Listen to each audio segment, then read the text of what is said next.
Indian rupee అయితే almost 5% పడిపోయింది. Year స్టార్టింగ్‌లో 85 రూపీస్ ఉండేది. ఇప్పుడు ఆల్మోస్ట్ 90 రూపీస్ అయితే ఉంది. అదేంటి బ్రో ఇండియన్ రూపీ పడిపోయింది అంటున్నావు, చూస్తే ఏమో 85 నుంచి 90 అయింది అని మీరు అనుకోవచ్చు. బట్ అదైతే అలా వర్క్ అవ్వదు. ఎందుకంటే మనం కొనే మోస్ట్ ఆఫ్ ద థింగ్స్ అన్ని యూఎస్‌డీలో పర్చేస్ చేయాల్సి ఉంటది. సో ఇంతకు ముందుకు ఒక్క యూఎస్ డాలర్ కొనాలంటే మనకి 85 రూపీస్ అయ్యేది. బట్ ఇప్పుడు మనం ఒక్క యూఎస్ డాలర్ కొనాలంటే ఆల్మోస్ట్ 90 రూపీస్ అవుతుంది. సో మనకైతే ఎక్స్‌పెన్స్ అయితే పెరిగింది. అదంతా ఓకే. బట్ దీంట్లో మనకేంటి లాస్ అని మీరు అడగొచ్చు. మనకైతే మేజర్ లాస్. మీరు అడగొచ్చు జీడీపీ ఇంక్రీజ్ అవుతుంది, అంత బాగానే ఉంది కదా, అన్ని సెక్టర్స్ బాగానే పర్ఫార్మ్ చేస్తున్నారని మీరు అడగొచ్చు. But it doesn't stop there.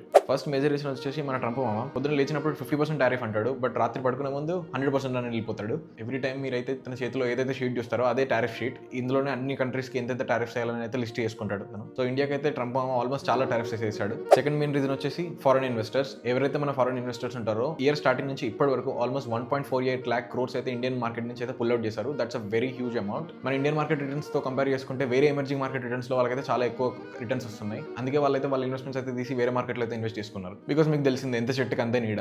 And third major point వచ్చేసి ఫిజికల్ డెఫిసిట్. సింపుల్ గా అర్థం చేసుకుందాం. మనం ఎక్స్పోర్ట్ చేసే దానికన్నా మన ఇంపోర్ట్స్ అయితే చాలా ఎక్కువ ఉన్నాయి. అంటే బేసికలీ ఎగుమతులు దిగుమతులు. సో నేచురల్ గా మనం ఇంపోర్ట్ చేసింది ఎక్కువ అయినప్పుడు మనం యూఎస్ డాలర్స్ లో ఎక్కువ పే చేయాల్సి ఉంటుంది. మన దగ్గర ఉన్న రూపీస్ ని యూఎస్ డాలర్ లో కన్వర్ట్ చేసి యూఎస్ కంపెనీస్ కి అయితే మనం పే చేయాల్సి ఉంటుంది. సో ముందున్న దానికన్నా మనం అయితే ఇప్పుడు వాళ్ళకి చాలా లైబుల్ గా ఉంటాం. And there are number of other factors like trade tensions, wars, ఇవైతే చాలా ఉన్నాయి. ఇంకా రీజన్స్ అయితే చాలానే ఉన్నాయి. బట్ మెయిన్ గా ఈ మూడు రీజన్స్ అయితే రూపీ ఫాలో అవడానికి చాలా అయితే పుష్ చేస్తున్నాయి. అంటే నచ్చితే లైక్ చేయండి. ఏదైనా డౌట్స్ ఉంటే కింద కామెంట్ సెక్షన్ లో మెన్షన్ చేయండి.